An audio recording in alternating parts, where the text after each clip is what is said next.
Hey guys, welcome to Coturnix Corner Live. Glad you guys could make it tonight. Looks like we got quite a few people in the chat room already, so that's a good thing.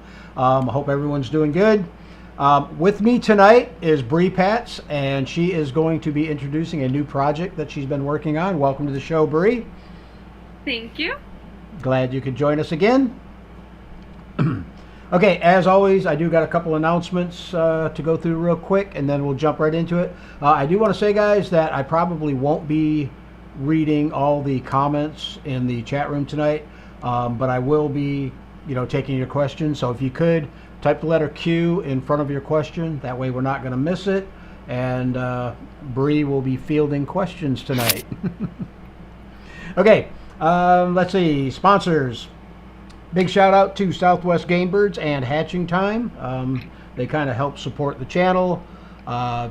Check out Southwest Game Birds at southwestgamebirds.com. Hatching Time is hatchingtime.com. Michael also gives us a 10% discount on any order from Southwest Game Birds if you use the coupon code Coturnix Corner. So check them out. Also check out hatchingtime.com. They have donated another $50 gift certificate for tonight to be given away. I don't know if I have any moderators in there yet tonight or not. I don't think I've seen any.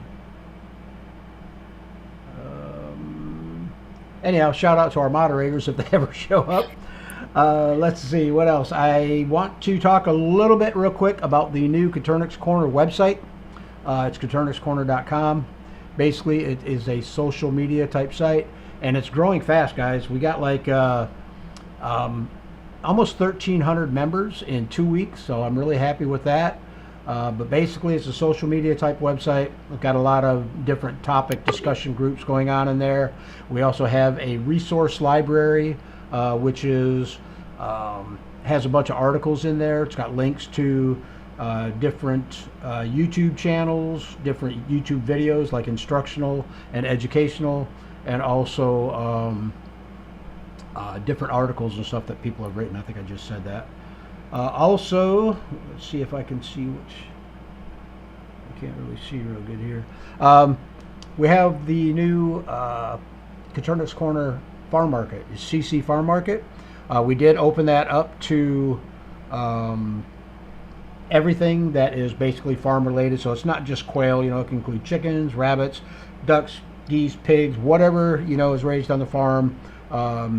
You can now post that over on that site. So that's something that we're going to be really pushing hard now, because I want to get that area growing, because again, like on Facebook, you can't post anything for sale. They're really picky about that. You can actually get a group shut down doing that. So we've created that site. Next thing I want to talk about is the prizes that we're giving away tonight. We have 5 promotional prizes, and what we're doing is every week for the entire month of May, and maybe possibly into June, we're going to be doing giveaways every week. This week we're giving away a brooder plate. I'm not sure what kind. I know it's by Premier One, but I can't think of the name of it. A Comfort Brooder. That's what it is. Comfort Brooder heat plate. So you get that. We're also giving away a 30 count of mixed hatching eggs from Southwest Game Birds, IncuBrite candler, some waters and feeders from Northwest Quail Farm, and then again the $50 Hatching Time gift certificate. So hang around to the end of the show for that. We'll be announcing the winners.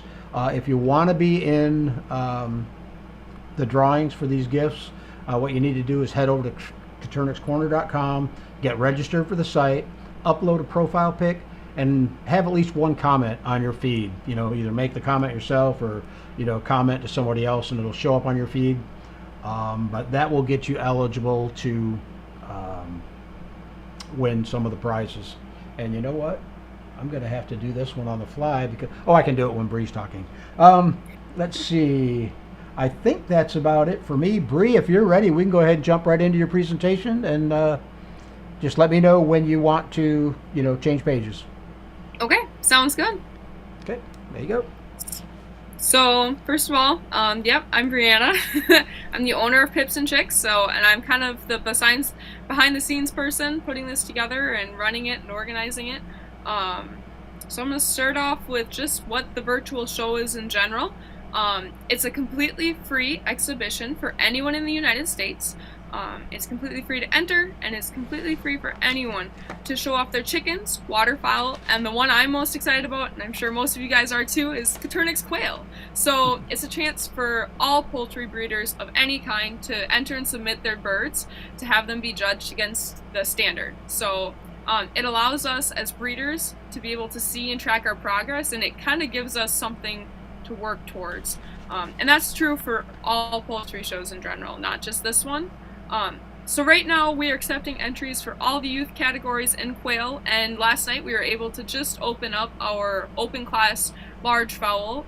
So we have youth large fowl, youth bantam, open youth waterfowl, open class large fowl, and open class quail. And as soon as I find a judge for open class waterfowl and open class bantam, I'll be able to open those up for entries too. All the entries are going to close July 1st, and then our judging will take place right after. So hopefully within a week or 2 weeks, we'll be able to have all of the judging complete and be able to post results on the website and on our Facebook page. And then the awards that we have will be shipped out afterwards. So the biggest difference between the show I'm running and typical poultry shows, mostly chicken shows because quail shows really haven't taken off yet, is that you're not going to be able to walk in person and see the birds and judge them. Instead, we're going to have pictures submitted, and they're going to be posted in galleries, and so we'll be giving away virtual ribbons, virtual watermarks, mailed certificates, and plaques and t-shirts. And that changes a little bit on how we're going to judge things. So because it's virtual, we won't be able to have perfect judging, or as close to as perfect judging as you would in real, just because there's things that you can cover up in a picture, or there's things a picture doesn't quite tell that's easier to see in person, but we're going to try and do the absolute best we can to get it as close to the real thing as possible. So if you want to switch to the next page. Sure. The biggest question is why we decided to go virtual, and the shortest answer I can give to that is avian influenza. So for anyone who hasn't heard of avian influenza, or isn't sure what it is, it's pretty much taken off in the United States. It's a really effective virus that affects poultry and all wild birds, and quail are no exception. So it targets pretty much any domestic birds, with an emphasis on chicken and quail. It's got a 90 to 100% mortality rate according to the CDC. So these are pictures that were all taken from the CDC website yesterday. So you can see that there was 38 million birds affected, and all of them had to be culled. And the map on the right is just different places that have confirmed cases of avian influenza. They can test for it. And basically, if the bird has it, it dies slowly over the course of 48 hours. There's really nothing you can do to stop it. So if one bird tests positive, usually the whole flock is culled. And it can spread through just about everything. So water droplets, the surface, it can stay in anything the infected chicken touches, and it can stay in the ground for, I believe, like 2 months or so after a single infected bird. And it started in wild birds, so is that good? Okay. Waterfowl, because they aren't as affected by it, so they can be asymptomatic and pass it on to backyard flocks, and they don't have a tolerance, so it kind of all gets completely wiped out. And already in Wisconsin, there's over 23 million birds that have been culled because of AI. Overall, there's been over 23 million birds. The number is 38 million, and in Wisconsin, it's over 4 million. It doesn't spread to humans. It's completely in poultry, but with such a high contagion, because it spreads so easily and it has such a high mortality rate, it's taken pretty seriously. So in Wisconsin, right now, there's a floating 30-day ban on any swaps, shows, exhibitions, any gatherings of poultry anywhere. And anytime that there's another case that tests positive, so if there's another domestic case or if there's a bird that tests positive for avian influenza, that 30 days starts over. So there's several other states, I believe Illinois and Michigan have similar ones. Don't quote me on that one. But it's nothing new. And it's looking like it's not really going to be over anytime soon. So it's shutting down any shows that are happening right now. Our local county one is in late July, and I personally doubt it's going to happen. I really hope it does, but I have a feeling it's going to keep going on. So just like when everything went virtual, we decided to go virtual with the chicken show as well. And just in case swaps and shows got canceled throughout the summer, we'd at least be able to say, hey, give people a chance to show their birds off. And you can go to the next slide. So chickens and the waterfowl were fairly simple to put together, at least from the behind the scenes point for me, because they had an existing standard to judge against. So this is the American Standard of Perfection, the APA, and they create books. They come out with a different one every single year.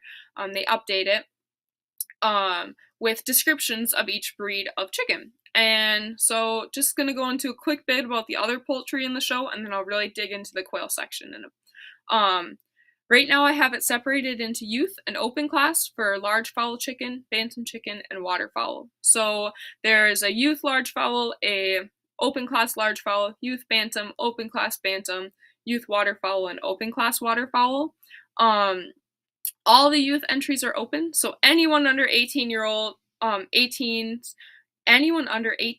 old can submit pictures in any one of these categories to enter their birds in.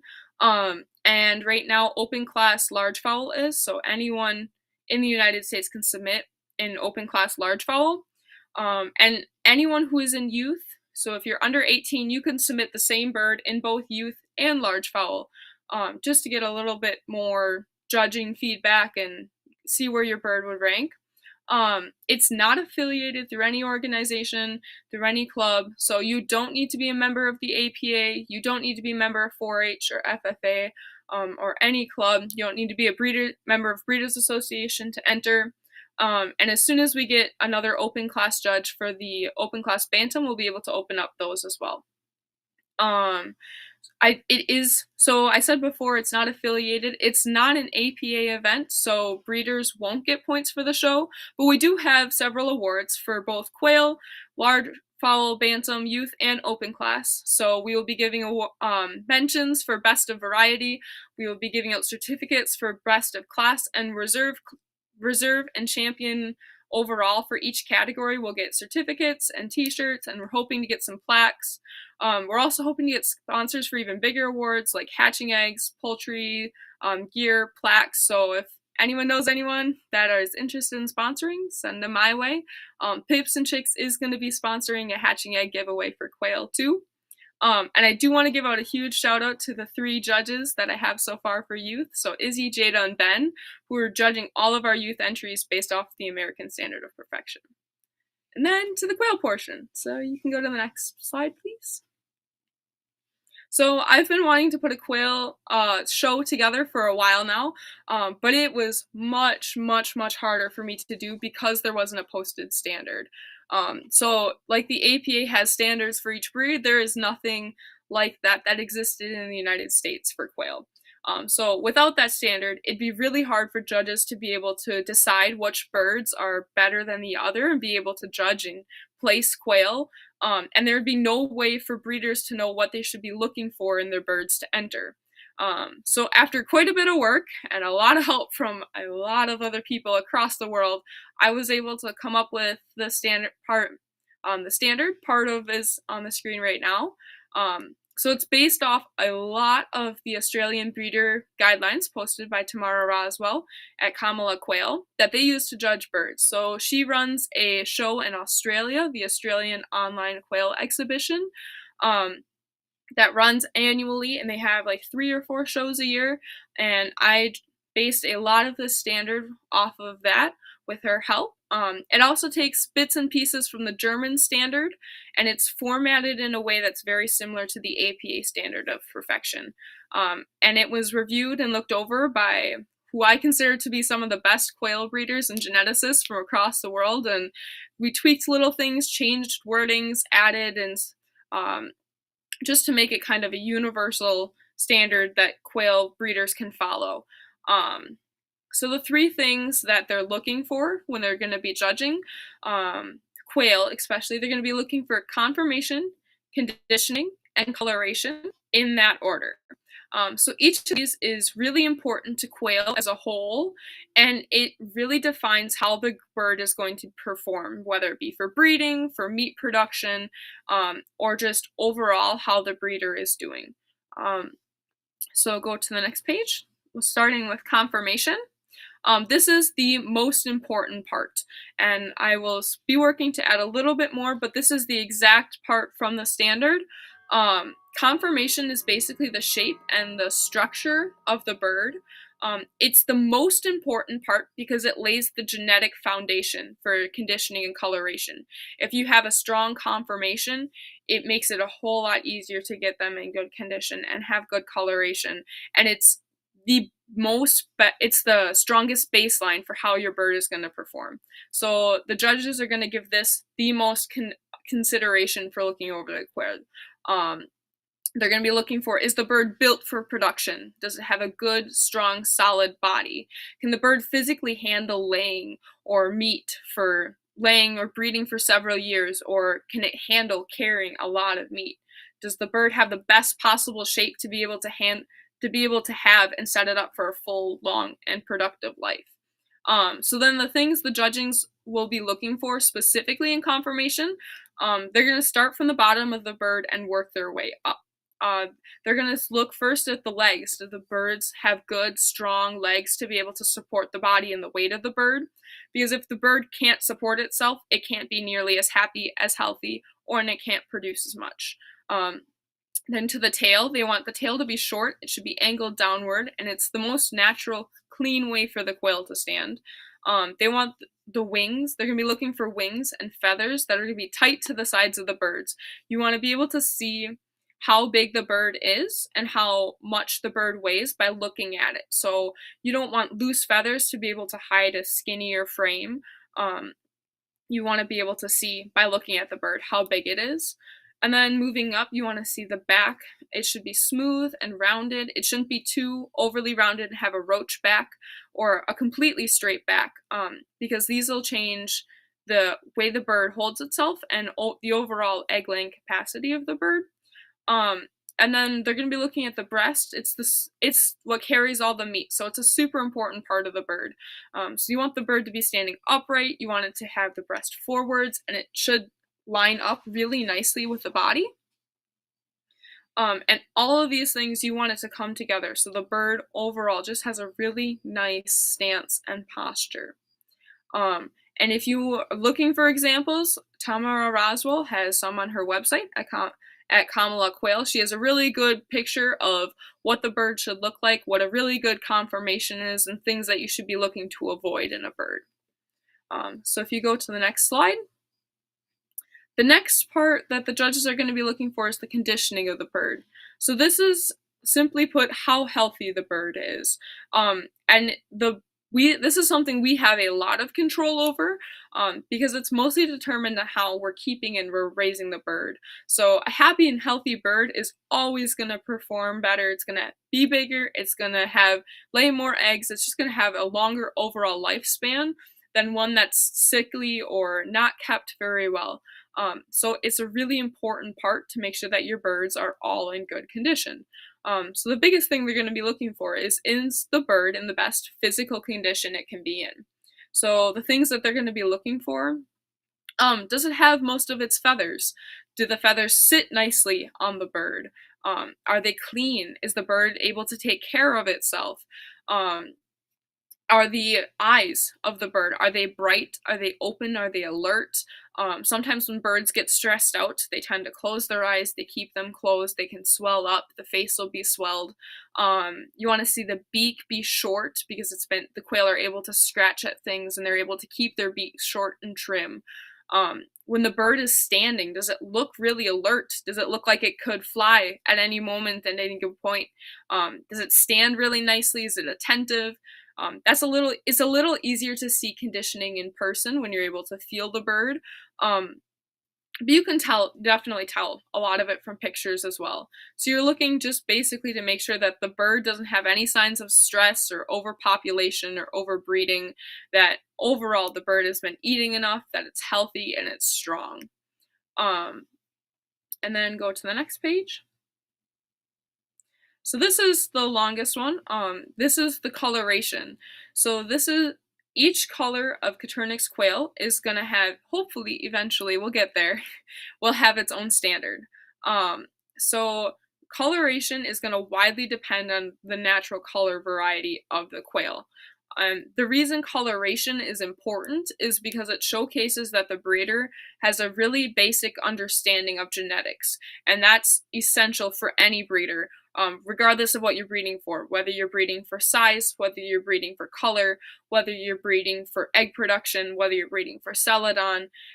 You need to have a basic understanding of how genetic works. I'm not going to spend time going through each of these varieties because all of them are going to have their own different specifications and patterns, but the overall focus on color is symmetry and evenness. So you want to see birds that are going to have, when they have markings, because not all of the birds are going to have markings, you want to see that they're going to be even, and each feather pattern should be relatively the same. So the judges are going to be primarily looking at the face mask, wing spread, and back patterns to judge the colorations. I am sorting the show based on the 5 different color varieties for each basis. So you can enter Manchurian, and Tibetan, Rosetta, Italian, and wild type, which is also Pharaoh. And then I'm having a 6th category for all other dilutions, which are birds with dilutions on top of those base patterns. And I do also want to point out that while the standard calls for the ideal bird to not have any sex-linked brown, it's not really reasonable to expect that because there are almost 0 lines in the entire United States that are completely free of sex-linked brown. So, and because color is the least important out of these 3 categories, judges are going to be looking for conformation and conditioning and holding that to a much higher standard than coloration. A bird with sex-linked brown can still and likely will still place over clean birds if it's much healthier and has a better type. So because the quail show is separated by color variety, it's really important that people know what color and mutations your birds are before you enter them. So if they're entered in the wrong category, the judges won't even be considering them, they'll be disqualified. So if anyone has any questions about what colors their birds are, please reach out to me on Facebook, I am on Instagram. You can go through my website and you can ask me. My email is posted. You can go through Coturnix Corner and reach out and ask me before you go into the show and confirm, just so I can help you if you want help sorting through what colors so that they're entered properly. And then the part everyone's probably been waiting for is how to enter. So you can go to the next slide. So the show, I missed the defaults and disqualifications.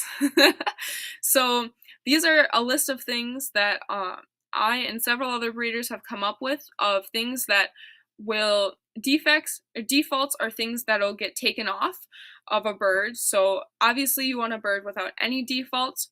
And disqualifications are things that will prevent your bird from even be considering in show. Both of these, we've decided that this list of things are serious characteristics that are really going to negatively impact your bird and their production overall. So just going through the defaults, you've got the split wings. So if you fan the wing of the bird out and it's missing that middle axil feather, it's usually a sign that something is wrong with the wings and genetically. The roach back, which is where it's bent too much. Same with the straight back. I talked a little bit about that earlier. Clipped wings. Some people do clip the wings of their birds. It's mentioned as a default because ideally you want to be able to see all of the bird's feathers to be able to judge them. So that's just where they cut usually with the scissors, you cut the wings of the bird to prevent them from flying. noticeable beards and muffs. Again, it's just a little genetic anomaly. It doesn't happen very often, and it's not necessarily a bad thing or something that's going to prevent your bird from ever laying eggs, but it's something you kind of want to avoid in breeding unless you're breeding specifically for it. And then missing or patchy feathers. Missing feathers on the back of the head and the neck and the back plumage is normal.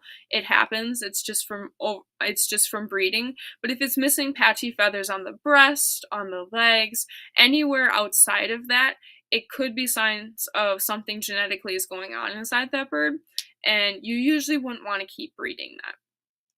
So then going to disqualifications. So this is something that these are things that are seriously going to affect the bird's quality of life and production.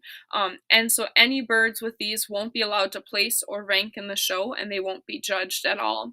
And if there is any in-person shows eventually, it's possible that the bird would not be able to be entered or be present in the show at all. So splay leg is when the leg twists out sideways. So you see it often in chicks, and it's a pretty easy fix when they're chicks, but when they're a mature bird, it's going to prevent them from being able to move around. They're not going to be able to live very well. So mature birds that have splay leg will definitely be DQ'd. Cross beak, so that's when the top part of the beak and the bottom part of the beak don't align.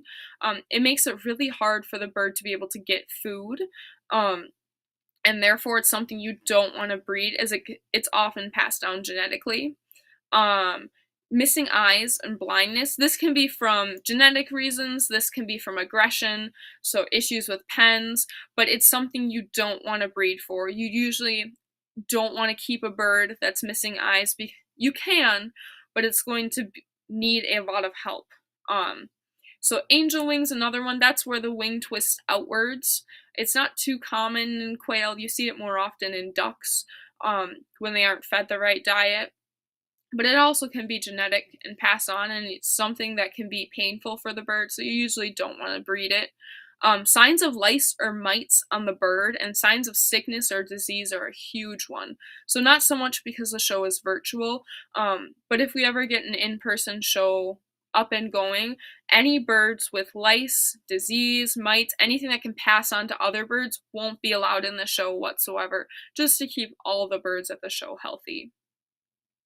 And then you can go on to the next one. So this is how to enter. So the link to my website, it's running through my website. The way it works is when you submit the form through it, it'll automatically sort it through.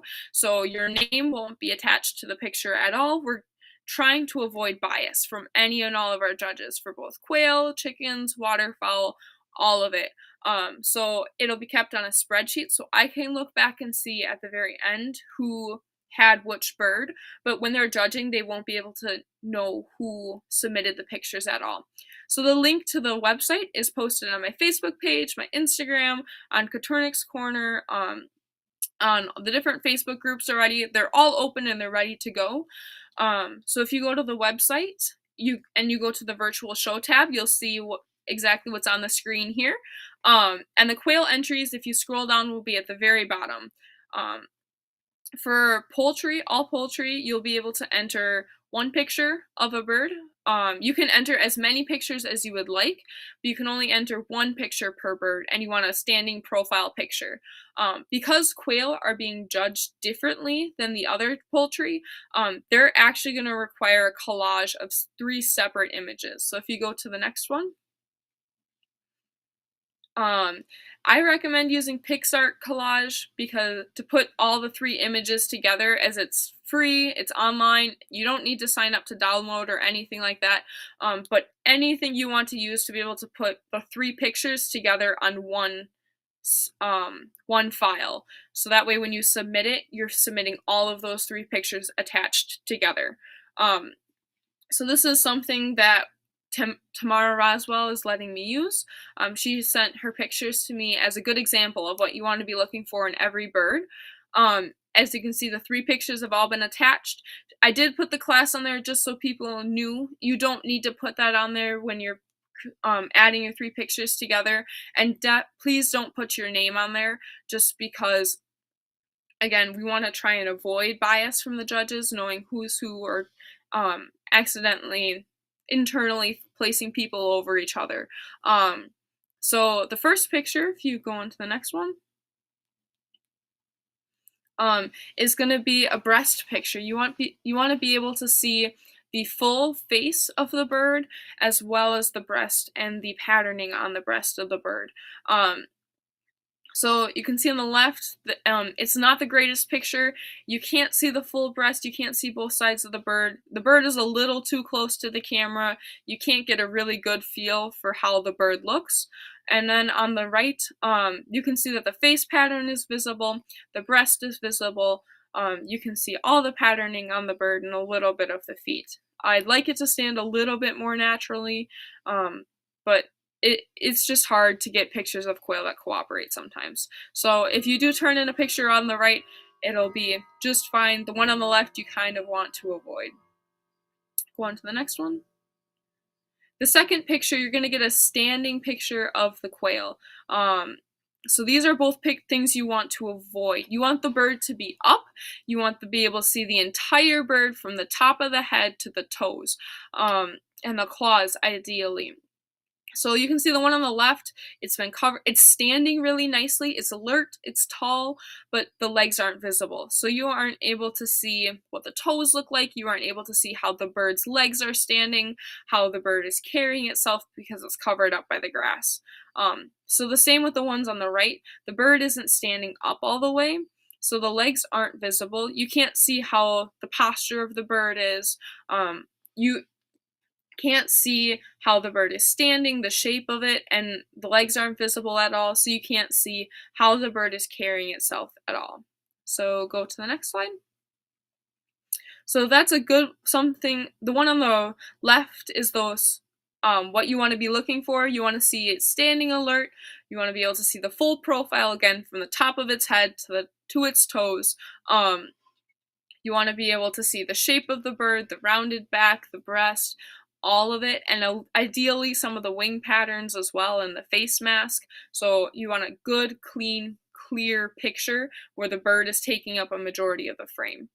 So then the final picture is the one on the right. You're going to want to see a picture of the quail spread with a full wing spread. So the issue with the one on the right is you can't see most of the back plumage. It's covering up some of that, and that's going to make it harder for the judges to determine genetically coloration and conditioning, especially because it's really easy to cover up. Maybe it's missing back feathers. With your hand like that, we wouldn't be able to see it. So if you go to the next page. So this is, again, a good example and a bad example of what you want to see in a wing spread. Another thing we do require is no watermarks. It kind of goes against what a lot of breeders say, but we will not be posting any pictures prior to judging. So there will be no unwatermarked pictures posted. All of these are going directly to the judges, and they are at the full discretion of the judges. But when you put a watermark on it, you're, again, putting your name, and you're making it possible for there to be bias in there. So you want to try and get pictures like the ones on the right where it's showing the full spread of the quail. Ideally, you'd be able to get even a little bit of the wingtips in there, but the full coloration, the back is visible, the tail feathers are visible. That's what you want to be looking for when you're getting a wing spread of the quail. And you want to avoid having your face in there, distracting backgrounds, so hopefully no other quail in the backgrounds, no people in the background, and a good, clean, clear picture of both of them for all 3 pictures. So that's just about it for the entries of the quail. If you go on to the next one, just like kind of a recap, and that's the flyer that's been going around of the show. So if you're interested in entering, please try and get them in before July 1st. The sooner the better. We've got a running tally going, just seeing how many people have entered and how many states. So if you go on the Facebook page, we've got a map of all the different states, and I think there are 5 or 6 different states filled in so far for the whole show. So I'd like to get all 50 eventually, and start getting more quail entries in. So I guess time for questions. Cool. Very interesting. Do I have audio now? Yes, I do. Okay. Yep, I Cool. can hear you. Appreciate it, Bre. There was a lot more to it than I thought. I don't envy you guys. All right. I was going to put your website address up here, but I don't know if I can grab it real quick. Hold on. Let me see if I can.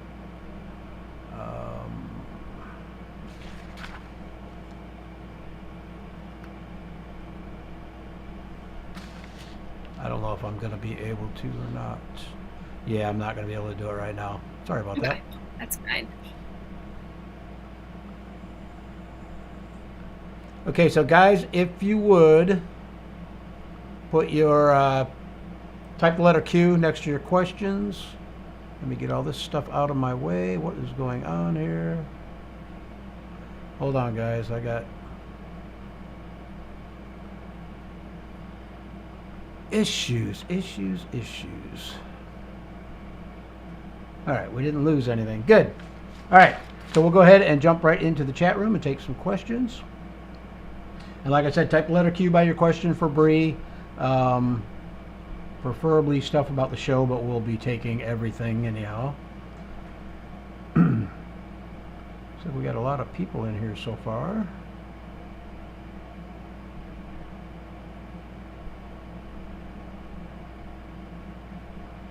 That's not a question. Type the letter Q, but it wasn't a question.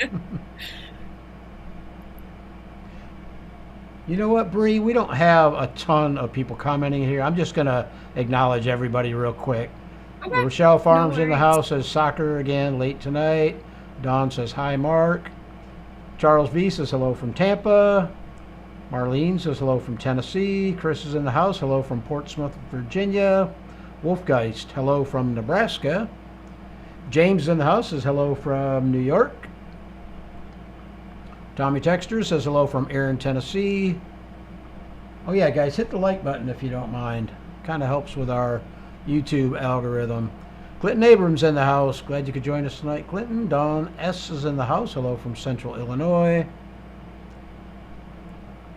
James says, now I'm feeling bad about not participating in Bre's show. Total dope. Jennifer's in the house. Says hello from Tennessee. Jalopy Guy's in the house. Says hello from Western, what was that? Washington. Gary says hello from rainy Nebraska. Glad you could join us. It's raining here too, so. Is it? Yeah. It's hot here. Like 95. Yeah, it's supposed to thunderstorm, like 100% chance of rain tomorrow and Thursday. Oh, wow. So, yeah. Adirondack Quail and Duck Ranch Charlie says hello from northern New York. Liz Doty's in the house, says hello from Texas. Scott Wilson says hello from Utah. GIS Herps, greetings from Birmingham, Alabama. Fish Hunt Trap says hello from Alabama also. Thomas, here's our question that wasn't a question. Thomas says, hello everyone from Muddy Waters Farm in southeast Tennessee. Glad you could make it, Thomas. Doug says hello from the rainy state of southwest Missouri. Harley's Game, Birds, and More is in the house. Says hello from Illinois. Sonia Garcia says hello from Colorado. I finally made it on time and excited to hear about the show. Glad you could join us. Bradley says good evening, everyone. Braden says hello from Western Washington. Riza, I don't even want to attempt the last name. Hello from Melbourne, Australia. Gary Box in the house says hello from Indiana. Vicious Redheads in the house says I, or whatever, I think that's an I. Wolf Guy says hit the like button. All right, my buddy Nick Dorrell's in the house says good evening, everybody. Hope you're all doing well. Coming at you from Evans, Colorado. Woman of Spirit says blessings all around, beautiful quail people. There's her comment. Vicious Red says hello from Georgia. Trucker Planet, hello everyone. Scuba Healer, hello everyone. There we go. Thomas Massagill says, question. My question is, what should I do with aggressive hens beating up on roos? So I personally don't tolerate aggression. If I have a rooster that is beating up on hens, or a hen beating up on roosters, it happens actually quite a bit sometimes. I give them one extra chance. I put them in with a different pen of different hens and roosters, and if I get the same issues, if I get them scalping again, if I get them picking on it, I just call.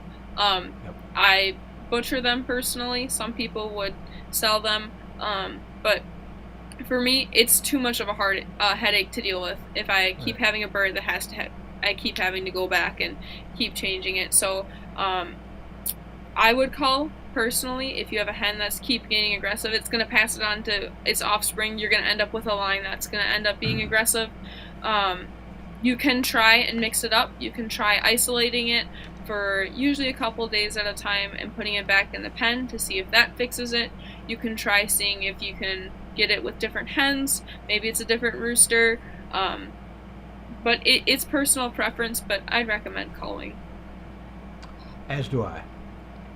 Red Bee says, hello, everyone. Wolf Guy says, oh, I need that. I'm fixing to order a cage soon. Kenneth Thomas says, hello, friends. Doug's got a question here. Here's his question. I hatched my first bunch of quail. Calm, really nice. Pet them. Hatched another bunch of them. And wow, what a difference. Crazy. I mean, full of go, go, go. Yeah, that comes from different lines again. So, like I said before, like how if you keep the aggressive quail in the pen, you're gonna eventually get a line of aggressive quail. That's what some of that stems from. So if you're gonna have a pen full of wild and energetic quail, offspring are gonna be wild and energetic too. A lot of it comes down to genetics. So if you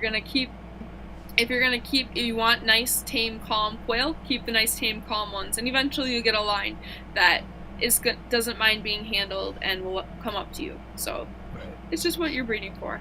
Yep. Clinton says, I need the heat plate. Chris says, question, is it normal for a quail at a week old to still have a little plumage? Yeah, so at a week old, my quail are just starting to feather out. I usually have wing feathers. Sometimes I'll get a little bit of back feathers, but not usually. If they're not feathered out by 3 weeks old, I'd say something is probably wrong. Check your feed, check your heat. But at a week old, they should still have most of the chick down yet. Okay. Sonia says, great prizes. Scuba Healer says, question, I put a 4-week-old roo with my 6-week-old ones, and they immediately started picking on him. Is that normal? Yes. So quail don't like anything that's different. They don't like different colors. They don't like when you add new birds to the pen. They don't like different sizes. So a 4-week-old rooster is still a bit young. It's probably 3 or 4 weeks young to be sexually mature, especially if they're coming on hens that are just started to get laying and are already a little unsettled.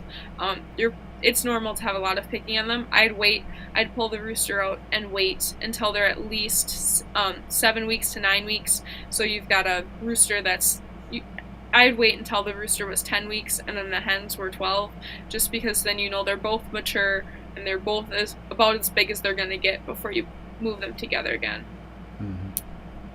Okay. Jack says, hello, fellow quailies. The Steve B333 says, hello from Land O'Lakes, Florida. Robert says, would like the heat plate.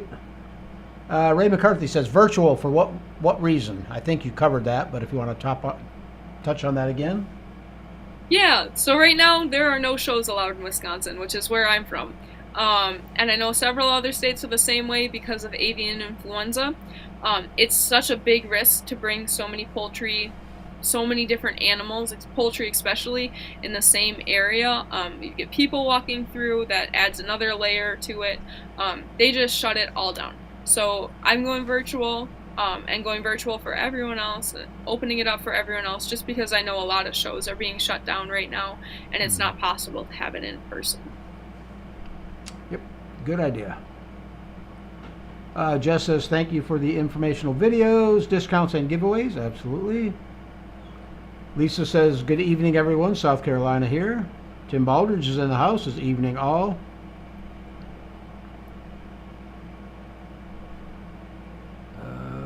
Natasha says hello from New Zealand. My second lockdown today, 56 eggs in. Wolf Guy says, what about pet birds like parrots? I think he's talking about AI. Does it affect them? Yep, it affects all fowl. So wild birds die from it. It doesn't affect them as much. So waterfowl like ducks are the ones that can get away with being the most asymptomatic and the lowest mortality rates, but pretty much everything else that can fly. So here in Wisconsin, the ban is for anything feathered. That includes emus, ducks, quail, parakeets, parrots, anything that has wings and can fly. Okay. I suppose there are animals that have wings and can't fly too. So. Iron Man Concrete Pumpkin says, question, what's a normal temperature range that a cabinet incubator is off from the top to the bottom shelves?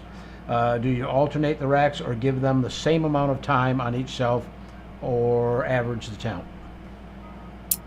So I don't keep a cabinet incubator much anymore. I had one and I decided to downsize a little bit, and just because it was working better for it. A good average size, I believe, for DQF sportsmen's are a ½ degree, so I assume it's the same for like the homemade incubator.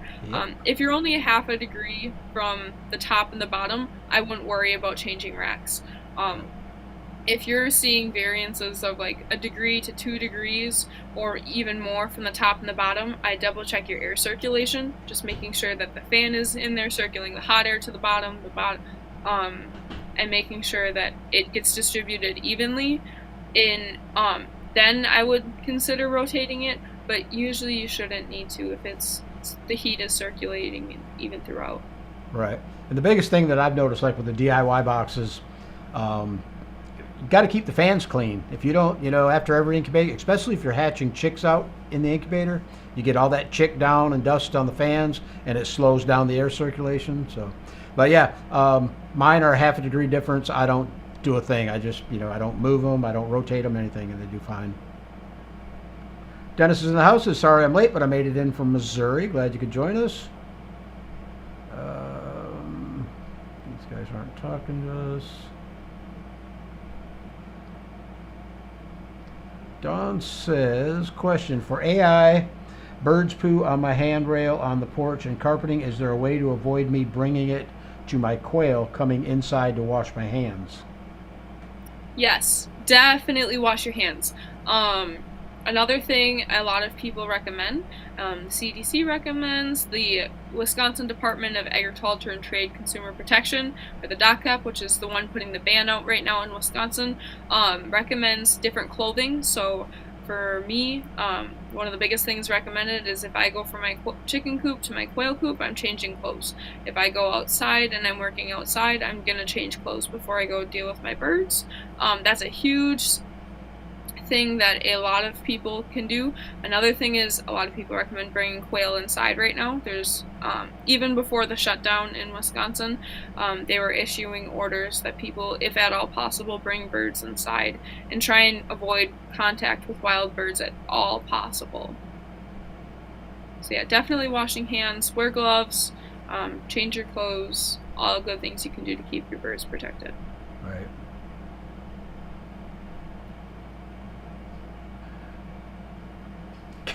Kelly says, I'm late and confused. The conversation chat isn't matching the speaker, who doesn't look or sound like Terry. Gary says, question, will the jumbo and standard quail be in their own class until best of breed? So jumbo and standard quail, I'm not separating the classes out based on size, they're based on color. So if you have a jumbo pharaoh quail and a standard pharaoh quail, they're going to go into the exact same class.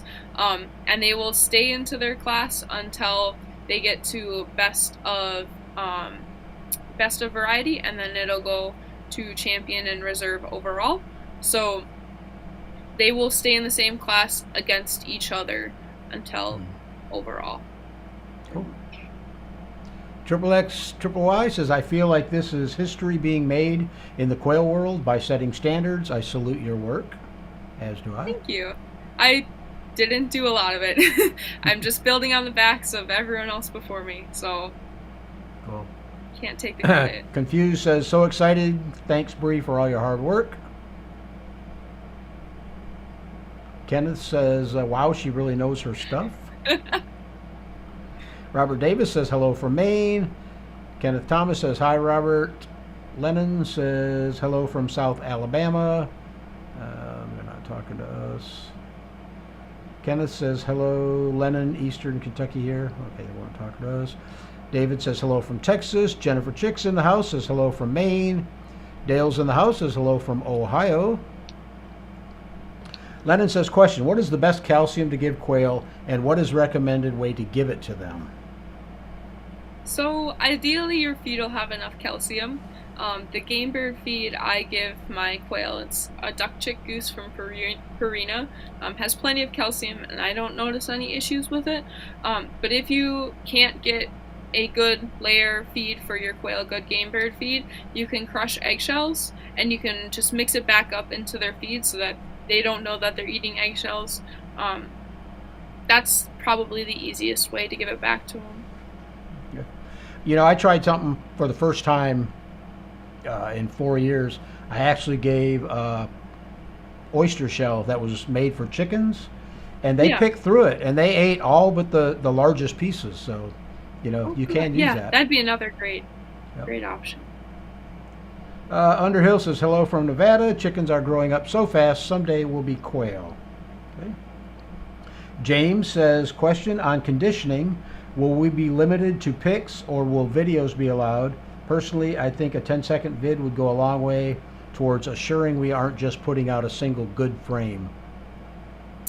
So I would love to be able to do video, but the Google form that I'm using, which is the easiest way for me to sort out and separate all of the pictures and everything coming through, doesn't allow video.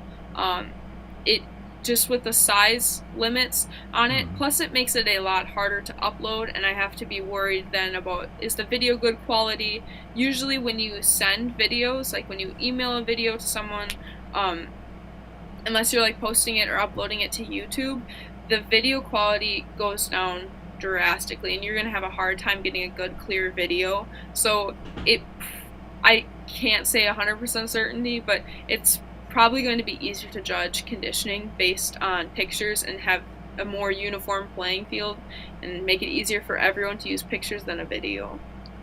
Yeah. And you could always ask, you know, if you want a second picture, you could always contact them back and say, I need another shot of this, whatever. And if anyone, go ahead. Yeah, if anyone feels like their pictures aren't showing a good condition, or they'd like to add multiple pictures, a close-up of the face mask, a close-up of the feet, anything like that, you're welcome to add 3, 4, 5 pictures, extra pictures onto that one file in that collage, just to make it easier and more for the judges to see. That's totally acceptable. Okay, Roebuck Ranch says, hey all, I'm a little late, but I made it. So excited to catch up on the video from today. Glad you could join us. Gary says, question, will clean farrows be judged in the same class as EB farrows? I'm going to guess that's sex-linked brown farrows. EB farrows are, EB and farrows are two separate options. So right now, because there are so many sex-linked brown in the United States and it's not really feasible for us to have a non-sex-linked brown class, if your bird has sex-linked brown, you can enter it into the regular category, just pretend it doesn't. So if I have a sex-linked brown farrow, I'm going to enter it in farrow instead of all other dilutes. But if you have something else on your bird, the same goes for het calico. Most people don't know they have hetero calico, so that can be entered in the same class. But if you know, like, your bird has phi or roux or what are other things? If your EB has fawn enhancement, those are all going to be put into the all other dilutions category. Okay. What if you don't know what the dilution is? Because I've got that problem right now. For all other dilutions, you do have to label it with what dilution it is, just to show that you know, in fact, what it is. If you don't know, you can reach out to me for help. Michael Rose knows, Tamara Roswell. The please don't reach out to any of our judges. That'd be a little biased. But if you are having trouble, you don't know what category you should enter it in, just send it to me, and I can make sure it's entered in the right category and won't be disqualified. Okay. James has a question. Beards are a negative. Why? I think they're an attractive feature. In quail, I just put it as a negative because it's an added quality. Just like Sex-Link Brown, it adds something into the mix, and it's another thing that you have to keep track of. It muddies the genetic waters. For beards, it's the same thing. It's not a feather color, but it's something you have to be actively looking for and breeding. Otherwise, it's just another thing you have to add into the mix. Ideally, you want the cleanest bird possible. Right. James says hello from Montana. Kelly says, I didn't know quail had beards. I'd like to see one. They're really hard to see. They're really, really subtle. They're usually just a feather or two, but they can have like full muffs. Like there's pictures of quail that have several tufts sticking outwards. They're kind of cool. Cute. Yeah. Colleen says, a bit late, but hello from northern Michigan. Scott says, question, do you trim their nails? I don't have too big of a problem with, it's frozen on my end. There we go. I don't have too big of a problem with quail getting too overgrown nails. They all have access to a sandbox and they scratch on it, and they're all on wire. So they keep their nails pretty low. But if you're seeing to the point where they're curving over, or like the top of the nail is going to be on the ground, then yeah, I would trim them just with the regular nail clippers. Is that a disqualification? It would probably be considered a default. It wouldn't be a disqualification for sure, but it would go against the conditioning score of the bird. Okay. Woman of Spirit says, how old does quail need to be entered? So we don't have an age limit or a minimum or maximum age, but ideally you're going to want the bird to be fully feathered out. That's when you can really see the conformation. You can really see the color patterning, the type, the conditioning. An older bird, so a bird that's older than 7 or 8 weeks, is going to place on over a bird that doesn't have a whole lot of feathering on it. Just because if a 3-week-old chick that still has some of their chick down, you can't see how well that bird is and how good genetically that bird is until it grows out a little bit more. Right. Okay, Kelly says, this is such a neat idea. I agree. Thank you. I can't take credit. There were similar ones during COVID. This is just the first quail one, so. Right. Bradley says, that was an excellent and informative presentation. Well done. Thank you. Let's see. Fish Hunt Trap says, excellent presentation. Sounds like it will be a lot of fun. I'm hoping so. Yeah, I'm hoping we get a good turnout. Oh, I'm sure you will. Scuba Healer says, great job. Thank you. Desiree Rudolph says, hello from the Canadian prairies. The virtual show is interesting. Brett Boyd says, hello from West Palm. Dennis says, question, do you think this will lead to having to get permits for our birds like they did for pheasants eventually? No. Right now in Wisconsin, I don't need a permit to own quail, but there are states, I believe Illinois and Texas, and there are several other states where you already need a permit to get quail. Mm-hmm. Showing quail, I don't think is going to have any effect on whether or not you're going to need a permit. Most of that is based on the DNR, and that's going to be based on the wildlife in your area. So if it's an area, right now they don't have anything for Coturnix quail, but I would need a permit for bobwhite because it's a native species. So if I go releasing bobwhites, it's going to change the population and the wildlife in our area. But if I go releasing Coturnix quail, they won't survive here. So the DNR isn't going to be too worried about regulating Coturnix quail, whether or not they're show quality, or whether or not we start setting show standards or bringing more attention to them, because it's never going to affect the wildlife here. Yeah, Florida's the same way. We can keep up to 50 quail before we need a permit, and that's only for bobwhite. They don't even count Coturnix yet. Triple X Triple Y says, where can I find the quail standards for the other countries like Australia, Germany that were mentioned? So Australia doesn't have a completely written out standard.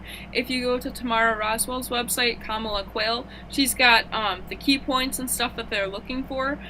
Germany, it's in German, so I don't know the name of it because I don't speak German. I use Google Translate.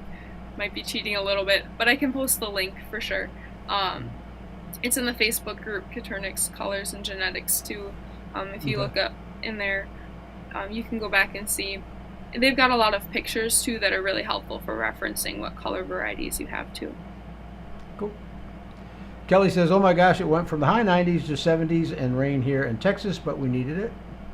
Yeah, we had the same thing. It was 90 the other day, and now it was like 60s today. Lily Rose says hello from South Georgia. Rohan says hello from St. Lucia, trying my best to never miss a live. Cool, glad you could make it. S. McKee's in the house says, how long does it take for birds to go through a molt? Mine have been at it for 3 weeks so far and still look overfluffed and ratty. So I'd check your rooster in that pen, or if it's all of them, just check your overall setup.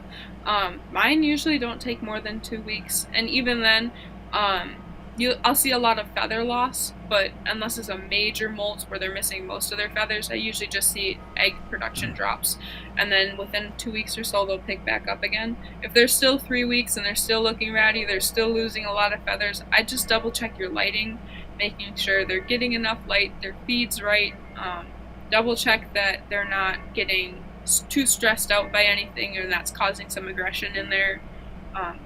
That could all contribute to the birds looking just ragged for a bit. Okay. And a molt on top of that is never good for a bird. So. Right. Little Ridge Farm says, hello y'all, I'll be listening while I'm working. Sorry I can't mod tonight, working long hours. Understood, I hear you. John says hello from West Central Illinois. Great presentation, Bre. Thomas says, question, came in a little late, but is there an age requirement for the entry? Nope. Above 3 weeks would be preferred. Usually 5 to 6 weeks. 7 would be ideal, just because you're going to get the full feathering of the bird. A bird that's fully mature is going to place over a chick, obviously, just because you can see more, but there's no minimum. Okay, and Kelly says, Thomas, I believe there's a youth and an adult category. So I don't know if he was asking if there's an age limit to be in it, or... Yeah. For anyone entering, so there is a youth category, so anyone under 18, no age minimum there. For open class, it's open to absolutely anyone. So a youth can show actually both the same birds in youth and open. For quail, we only have open class just because we're trying something new and something different. But for chickens, anyone can enter open class, no age minimum. Anyone 18 and under can also enter a youth class. Okay. If that makes sense. Mother Brooks says, sorry, this is a little off topic. I have my quails in my garage where it's 102 outside now. What temps can quail take before I should take measures to cool them off? I would start at about 100. That's me personally. We don't get too hot here. The most we usually get is about 100 degrees. If you see a quail starting to be distressed, then I would start to take measures of cooling. Some people recommend cooled water. Some people don't because it can shock their system. I would add water bottles. Fans are always an option. So if you're getting to 100 degrees, you can add a fan and it's not going to harm the quail much at all. But as long as they're on a good feed and they have 24/7 access to water, they can get to about 105-ish before I would start to be really worried. And they're in shade. I think the biggest thing is the air circulation, because they do that panting, which is respiratory evaporation, I think they call it. And that's what cools them down, so they can handle it. Vicious Redhead says you didn't bumble my name this week. Yay. I do that once in a while. Vicky says I have some 5-week-old juveniles, and first one had back and tail feathers missing. Now 5 do. I don't see anyone doing it. There's no blood. They're not overcrowded. Any ideas what it might be? It's possible they're molting. They do usually have an adult molt right before they start laying. At least I've seen that in my birds. I would double check, make sure there's not an aggressive one in there that's picking tail feathers. You might have a rooster that's a little young and getting a kick early, so that could be causing some tail feathers. They don't often pull blood and start drawing blood, just for aggression. But if you're not seeing any aggressive signs, then I would guess it's just a mole. And I would double check feed, but I wouldn't be too worried about it unless you start to see drawing blood. Yeah. Woman of Spirit says, questions. I'm new with quail. Can I get help determining classification of an entry, choosing correct information? Not sure if pearl fee, EB, or dilute. Yes, I'm really new at quail. So pearl fee is, because it's not one of the main base categories, it's Italian with a dilution fee on top of it. It's going to be placed in all other dilutes category. EB is going to be your extended browns, so that'll be your Rosettas and your Tibetans, and then fawn is going to be your Manchurian and your Italians. If you have any questions and you aren't sure, send a picture of the bird to me, send the pictures you're planning on entering, and I can either tell you if it's something I can figure out right away. If it's one of the harder ones, like Terry's got, I'm going to need some more help, so I'll get it figured out, and I can help you work through just what categories you should enter it in. Okay. Voxyverse says there's going to be a giveaway on the stream. There is. It's not. Basically, you have to be a member of the new Coturnix Corner website to be eligible. So if you're not, you need to get over there and get registered. Mother Brooke says, I also haven't been able to bring myself to butcher them. Any suggestions? The first one's always really hard. It's hard getting over that and just thinking about it. You're gonna overthink it. You're gonna get attached to the quail. I found not looking at it helped.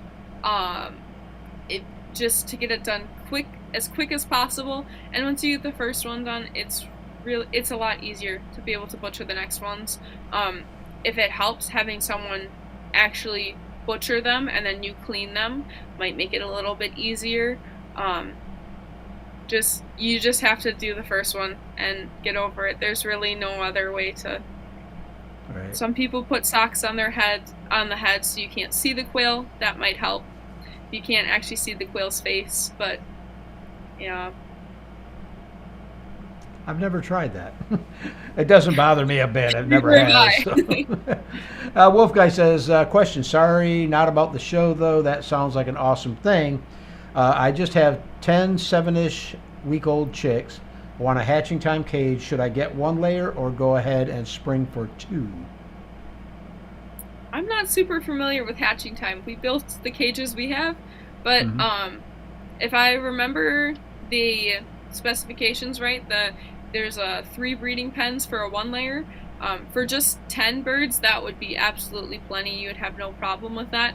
Yep. The problem is with 10 birds is you're going to probably hatch out more and probably get more. And always you'll go big. Get like me. And yeah, so I would go 2 layers just so you can get more quail, because you can never have too many quail. But that's me. Yeah, and also hatching time now has those dividers that you can open up.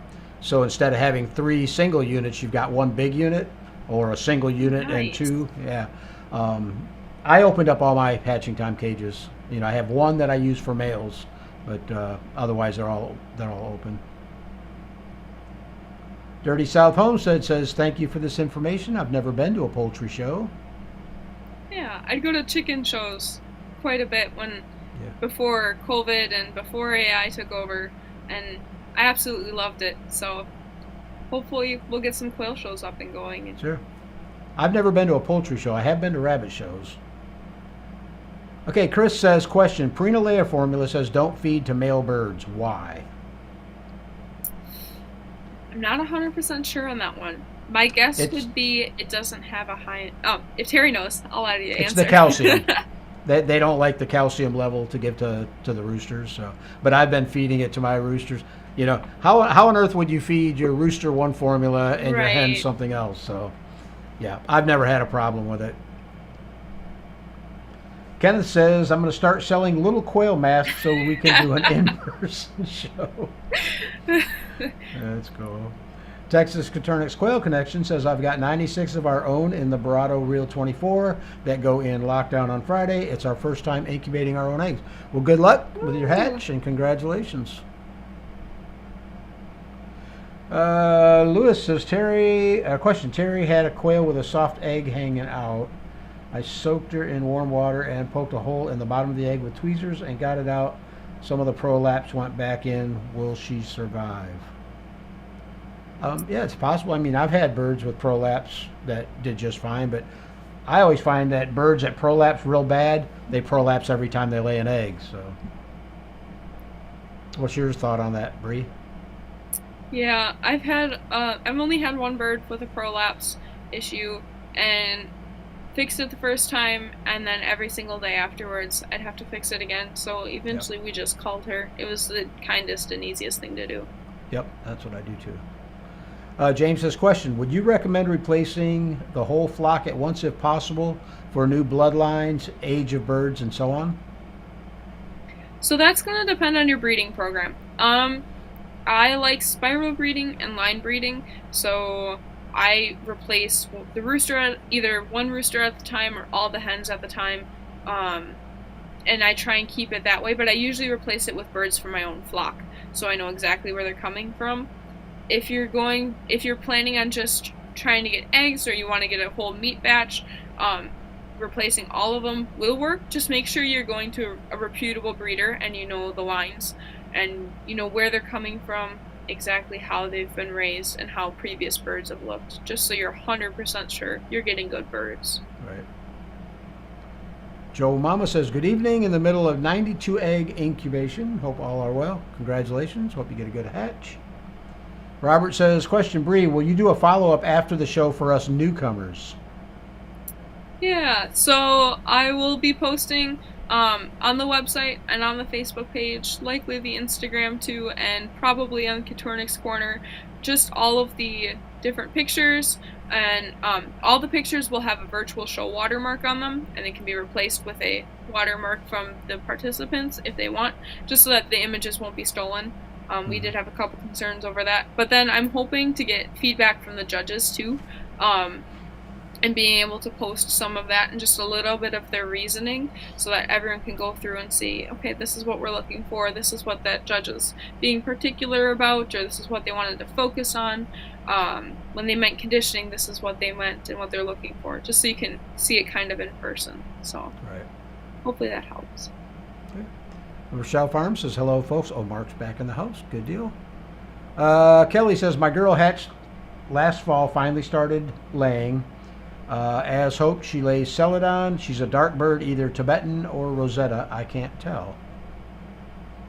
Yeah, Rosetta will have a little yellow line through the middle of every feather. So, easy way to tell if you're looking for it. Valo says, is the AI spread to all states at this point?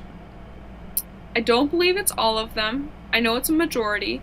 And usually the states where it's spread, it's hit pretty big. So, here in Wisconsin, we had 2 major poultry farms. We had a chicken farm that had like 1.7 million birds or something that had to get culled. And then there's been little pop-ups of backyard flocks all around too. So it's not in all the states, I'm pretty sure, but the ones it's in, it's hit pretty bad. Okay. Dennis says, question for Terry on your DIY incubator. You said you went to halogen lights. Do they keep the temperature fluctuation down? And would ceramic work as well? The main reason for going to the halogens was you can't find incandescents anymore. The 100-watt halogen is equal to a 72-watt incandescent. And it works, decent. I'm right now running the, in my hatcher, I am running the 60-watt bulb, which is a 43-watt equivalent. And that's working pretty well. As far as using the ceramic bulbs, yes, you can use them. I would stick to about 75 watts if you can find them.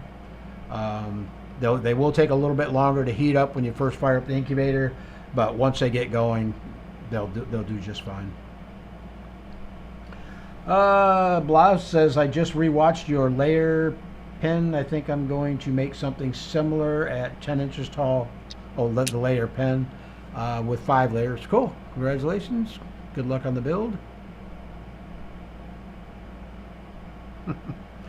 Mark says, question, can we exclude anything Rue from the show? They're ugly birds. Well, I think the same thing about your fee, Mark. I think Klaus would have to fight you on that one. He would. Jay for Life says, hello, guys, from Connecticut. Iron Man Concrete Pumping says, like the ugly bird contest. Papin Homestead says, question, my quail are approximately 13 weeks and laying, but only one lays jumbo-sized eggs, and I don't know why. It's a genetics thing. So if you keep selecting that bird and getting her chicks will lay bigger eggs, likely, than the other chicks in the pen. It's probably your lines, too. So wherever the birds came from, it likely the birds before it weren't laying as bigger jumbo-sized eggs either. Okay. Dale says, question, Bre, what would be the best advice you could give a person just getting started with quail? Start simple. Pick your goals. Figure out what you want to work for. Do you want to breed for color? Do you want to breed in genetics? Do you want to breed for size? Do you want to breed for production, for eggs, and work from there? Put parameters on what you're going to raise, and then really, once you get your goals, center everything around that. So if you're breeding for color, start simple, start farrow, and work from there. Good advice. Dennis says, question for Bre, will there be photos of what is considered to be the standard for each color or line to have something to compare to? That's a good question. The APA, for going back to what the standard is for chickens, because that's a definite standard and it's been set for a while, doesn't actually allow pictures for them for each breed to be represented in the standard, just because any photograph of every bird will always have flaws, and any photograph of a bird can never be perfect. So they actually use paintings and colorations, and I don't think they have any digital drawings, but they used a painting and a drawing to basically show what the ideal bird should be. So I'd like to get that someday. I don't think it's quite there yet, but there's definitely plenty of reference pictures of what the different colors are if you're looking to try and figure out what color your bird is. And then going to some of the different quail genetics sites and being able to see the different standards and what they're breeding their birds to is a good idea. Yep. Bountiful Fields of Eastward says, hello from Michigan. Was watching your quail cage video, tried to click on the link for materials used and nothing comes up. How can I get the complete list? You need to allow pop-ups because it is a zipped PDF, so you're going to have to allow pop-ups in order to download it. Otherwise, go on the Coturnix Corner Facebook group page, and in the files section is posted there also. Robert Davis says, question, had a hen with a sore leg, can I give it children's Tylenol in her water? Ooh, that's a good question. I don't know the answer to that one. I wouldn't. I mean, I don't, and I wouldn't. Yeah. You know. Quail are pretty simple. I don't think they feel pain, like a more advanced animal would. I don't know. I've had birds that were pretty beat up, and they lived through it just fine. So I don't think I would give them Tylenol though. Yeah. Rohan says, question, can I participate from St. Lucia? I don't know if that's Wisconsin or someplace else. I'm not sure. If it's Wisconsin, you 100% can. We're keeping it right now just to the United States because that's where the standard was written, and there's slight variations from the Australian show, and obviously different than the German show. So we're trying to keep it in the United States. I would say anything if you're going to be a territory of the United States, you're allowed to enter too. Papin Homestead says, question, how much should you charge for eggs for consumers? Oh, that's a huge variable question. It depends on what you want them for. If you're gonna do it for eating eggs, you can base it a little bit off of what chicken eggs are gonna be like. I keep my quail eggs are about 50 cents to $1 more than what I would charge for chicken eggs per dozen.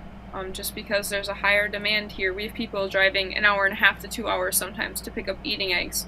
But if you're selling for hatching, it's going to depend on your variety, your colors, what are you able to ship, are you on PIP. You got to look at what your birds offer and what people want. So if you're selling directly to a store, you're selling wholesale, it's going to change. Your price is going to change versus if you're selling them direct to a customer. It's really variable. Your best bet is to go onto online shows. So if you like a Facebook group for your area, or go onto Craigslist and see what similar prices are going to be. Yep. Okay, Chris says, question, is it just Coturnix quail or button quail included? Because I raise both.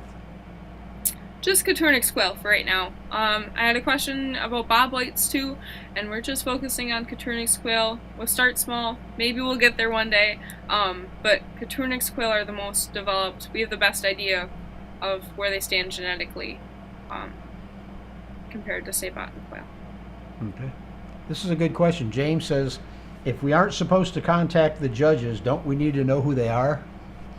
Oh, I don't know if I didn't introduce them. I don't think so. Right now, we have Katia Gali. I'm not saying her name right. From Australia. We have Klaus Marshall from the Netherlands, and we have William Carl Foster from our very own United States. And then we are gonna have Tamara Roswell is helping me out quite a bit. So I don't know if she'll be helping judging or not, but she's helping me run the entire show, and I'm using a lot of her Australian show as reference. So those are the people I would kind of avoid contacting just for genetics questions. But yeah, that's what we've got so far. That was a good question, though. Yeah, definitely know their stuff. Very qualified, probably overqualified. Yeah. Exactly. Papin Homestead said the Quail Virtual Show is great. Thank you. Dennis Peel says, we can all learn from this young lady. Great job. I agree. You guys, watch Bre's last live stream she was on. That was excellent. If you're into cleaning up your lines, excellent. I've watched it twice already. Del Choo-Choo's in the house. Says, hello, everyone. Greetings from Cuba. Quail's Nest says, good evening from Florida. Kim Ramsey's in the house. Has got to run. Firefighter training. Thank you for the great presentation. Have a great evening, everyone. Thank you. Hey, glad you could make it. Firefighter. Western Paradise says, missed the presentation, but here for the questions. Okay.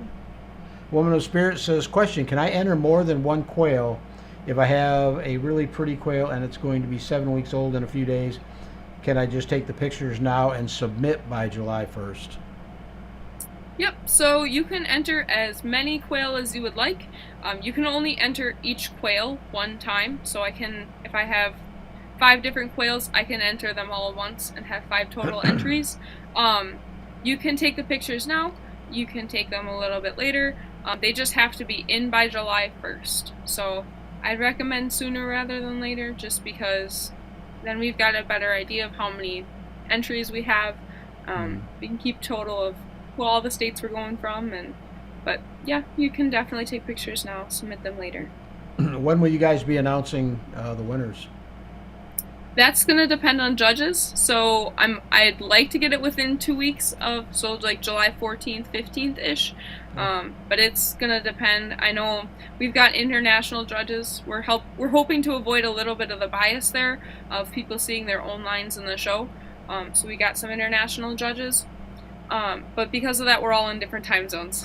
So there's going to be, I'm planning on doing it with a group chat of them so they can all talk and communicate and be on the same page with each other and judging. But because of that, it's probably going to take a little bit longer for quail, especially just because, yeah, I'm not going to be up at the same time everyone else is going to be awake. So. Right. Western Paradise says, question, why aren't the classes in the show based on genes? Having a hetero and homo as separate classes seems like it's doubling up on essentially the same genes. A little bit. The main difference is because Tibetan looks different than Rosetta, and Italian especially looks completely different than Manchurian. So being able to focus on saying this is an Italian and this is how we want Italians to look, this is Manchurian, this is how Manchurians are supposed to look, instead of trying to group them together, I felt was a little bit more appropriate, and then it'll make it much easier when we eventually. I'd like to add other dilutions into this as well, like Phi and Rue, Sparkly, but the only way to do that is if we have a really solid foundation with the bases. So being able to separate all of them out and say this is an Italian now. Eventually when we add Phi, this is what a Pearl Phi is going to look like. Because a Pearl Phi, an Italian-based Pearl Phi, is going to look very different than a Manchurian-based Pearl Phi. So I chose to separate out that way just to make it a little bit easier on the judges. Okay. Let's see. Show and Tell Mag says, question, Terry, how many birds would you say is good to put in each level of your, I think that's DIY cage build, multiple breeding groups, or just one group per level? If you're talking about the wood frame cage, I usually put about 17 or 18. If you're talking about the wire cages where they're divided, it's usually like 7 birds per side. So yeah, I don't really know which cage you're talking about, but yeah, 15 to 18 birds on the entire level is fine.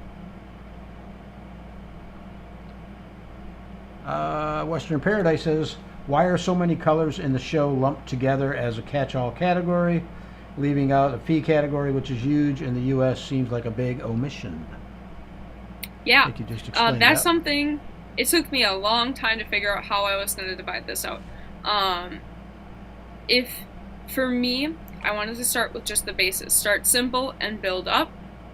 So I can have something next year if I want to add Phi onto it and Rue and all of the other dilutions, start to get some of those on there. I can. But when I started thinking about how I'm going to add a Phi category, a Falb Phi obviously looks completely different and would be judged completely different than a Pearl Phi or a Grau Phi. And then if I would add a dilution onto that, adds a whole nother layer of complexity, because you're not only judging the bird based on the dilution, is the Phi even, is it all over, you're also judging it on the base pattern, is the lines of the striations on the Pharaoh completely even, is the Rosetta based Grau Phi have the vertical pinnings through every single feather. That's something you have to look for, and most people, coupled on top of the fact that most people don't know the difference between a Rosetta-based Grau Phi or a Tibetan-based Grau Phi, or heterozygous or homozygous Phi. Once you start adding dilutions on top of it, you're adding a huge layer of complexity, and for the standard, I really wanted to be able to chart out everything and be able to say, this is what it should look like, this is the ideal standard, and if I added dilutions on top of that, I wouldn't be able to. So for now, it's clumped into an all other category, just to make it easier. And the dilutions in the all other category will be judged on the underlying base pattern if you can see it. Otherwise, they'll just be judged on conformation and conditioning. It's the same in the chicken world for unrecognized varieties. If the color isn't recognized, they can't be judged properly because there's nothing for the judges to compare it to. So it can get judged, but it usually won't place quite as high. Okay. Wolfguy says, what does the growl the quail make mean? I have mine in the room right now. They love the noises they make, but now and then I hear a growly noise. It could be just about everything. Usually it's a quail getting a little territorial, for mine, or like if I put my hand in the pen and they're protecting a little treat or tidbit, they'll growl at me a little bit. They do the same for other quails, but it can mean a bunch of different things. It's depending on what kind of mood they're in. Kelly says, fun fact, I used to be a poultry judge in high school. My name was Bird. The ag professors at the show always recognized me. Here's a good one. Susan says, Bree, how did you get so smart? You're so young. Oh, studying. I read as much as I possibly can, as often as I possibly can. You just immerse yourself into it, and you'll start to pick up on things and start to understand it. Yep. And she's doing the Sheldon Cooper routine come this fall. Yeah, I'll be studying physics, so That's cool. completely different from quail, but still interesting. Patricia Eastlam says, question, my standard Coturnix are 11 days old. One is making a noise. Do you think it might be a rooster? Probably too young to tell at this point. It is possible for even day-old roosters to crow, so if it's a crow-like sound, it definitely is probably a rooster. If it's just general, one quail is louder than another, I didn't find that. We do every single hatch. We usually have 1 or 2 chicks that just won't Yep. stop cheeping ever. And I didn't find that they were any more likely to be a rooster or a hen. But if it's making crow sounds, which is possible, it's probably a rooster. Okay. Laura says, question, what determines the size of the chick, the male or the female in Coturnix? I don't actually know the answer to that one. I breed Alright. mostly for color and less for size, but females tend to be bigger than males, just by design. That's just how Coturnix are.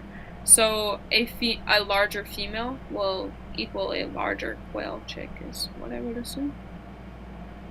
Amelia Young says, howdy from Kingsland, Texas. Susan Fullerton says, question, Terry, you've had both chicken and quail. Which is easier? For me, it was the chickens because they were outside, Same. dump the food on them, open the door, and let them play for the day. The quail take a lot more work, cleaning cages, feeding and watering and whatnot. James says, question, will the show be an annual thing? I'd love for it to be. We'll see. Next year, I'm headed off to school, and I won't be keeping my birds personally anymore, so it's going to depend on my coursework and classes then. But I would absolutely love to keep it going and hopefully get it bigger, and eventually, when I come back after college, I'd like to start an in-person show and Cool. see how that goes, but we'll see how it goes. Yeah, that'd be neat. Chris says, could you post a link to the site to enter the quail photos too? Absolutely. It's on my Facebook page, Pips and Chicks. It's on Coturnix Corner if you search Bre Patz. Same with Instagram if you look up Pips and Chicks. It doesn't come up in Google, but if you search Pips and Chicks in Google, it'll bring you to the Facebook page and it's linked right there. Okay. And I'll post it in the Coturnix Corner Facebook group after too. Okay. Jess says, question, what do you think is the best hen to roo ratio? That's going to depend on your rooster, and a little bit on your hens, but mostly on your rooster. I've had roosters that were just fine going down 1 rooster, 1 hen. I have roosters that I know I can't put with more than less than 5 hens, just because they get so over. I don't necessarily say it's aggression, because if I give them 5 or 6 hens, they're just fine. But it depends on your rooster. You're going to have to test and see. Usually anywhere from 4 to 7 hens is a safe bet. You'll get good fertility and you usually avoid aggression. Okay.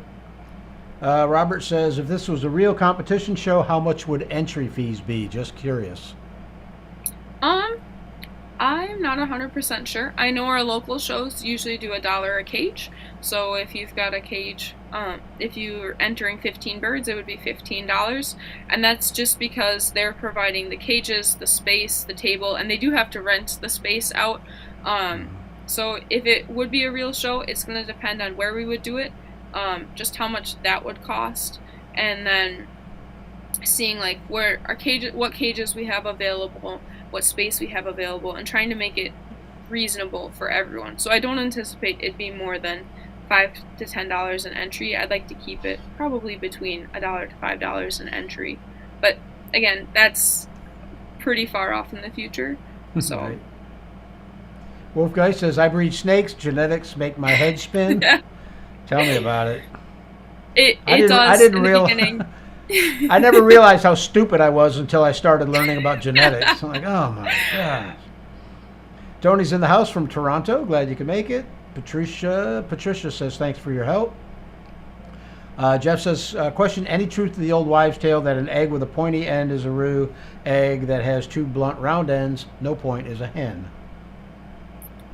What I always said to those, there's no harm in trying, so you certainly can try, but if there was a tried and true method to get more roosters than hens, every single hatchery would be doing it every single time. Right. So, scientifically, probably not. You're more than welcome to try and let us know what you get. You really don't have much to lose by trying except for a couple eggs. So, whether or not you want to believe it is up to you. Right.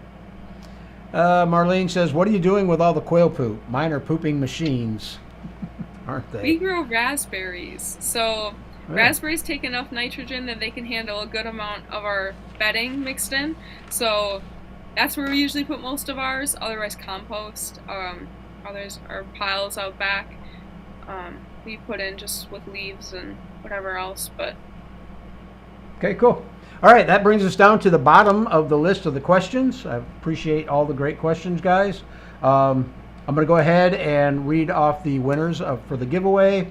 But first I want to say to all the winners, I need you to send me your shipping information, and you can do that either to Terry@CoturnixCorner.com or message me over on the new CoturnixCorner.com website, because all these winners are selected from that website. You will also be notified on that website for the people that aren't here. So let me go through these real quick, and then if we get any more questions, we'll jump into those real fast.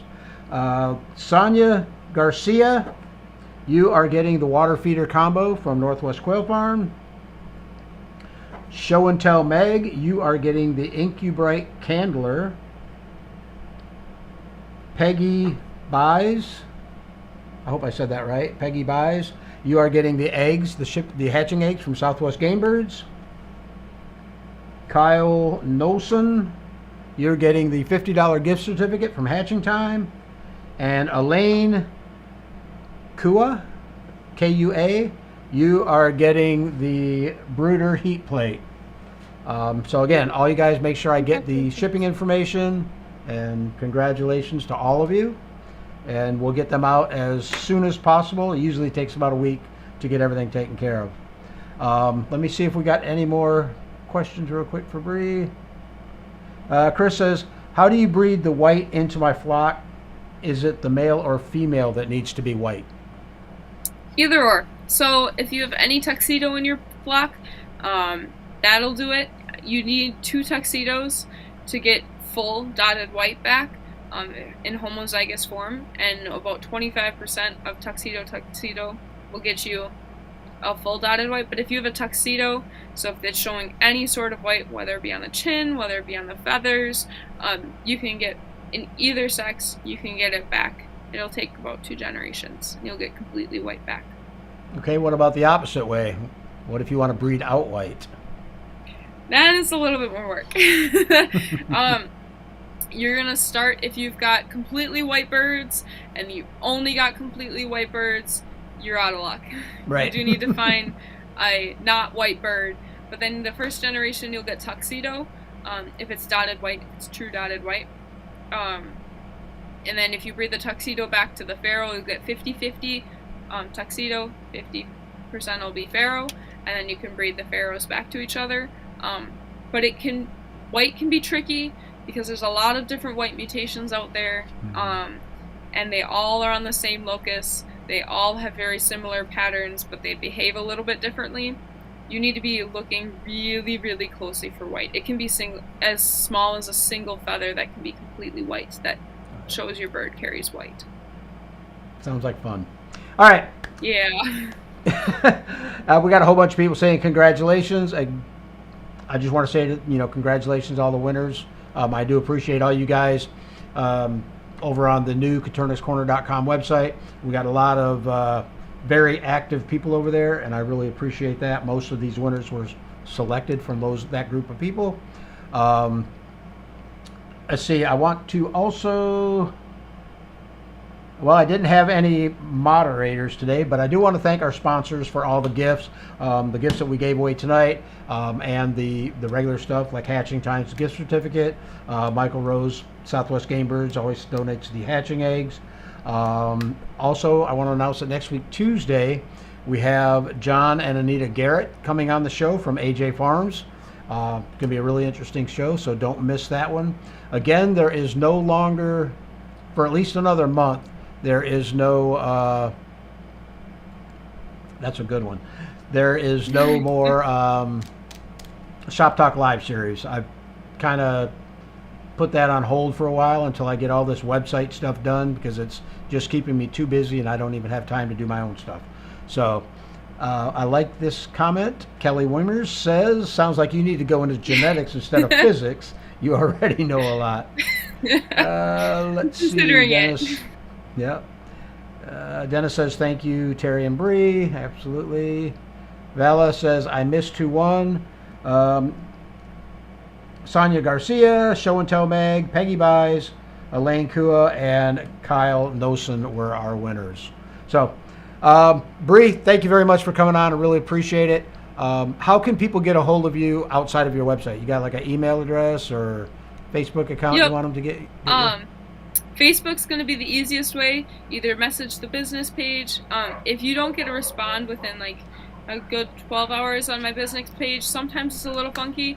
Just go to Bre Patz on Facebook and message me that way. It's going to be the best way to get a hold of me. If you go through the website, there's a contact me on the bottom form. I get emails and notifications on my phone for that too. If you do PM me on Facebook, please make sure you comment on a post or something just saying, so I make sure to check spam folder and everything like that. But I do check my Facebook pretty often. So. Okay, perfect. All right, again, Bree, thank you very much. It was really interesting, as always, and we'll do whatever we can to help you promote the show. So. Yeah, thank you. I'm super again, excited guys, for it. Thank you very much, guys, for joining us. We'll see you all next week, and have a good night.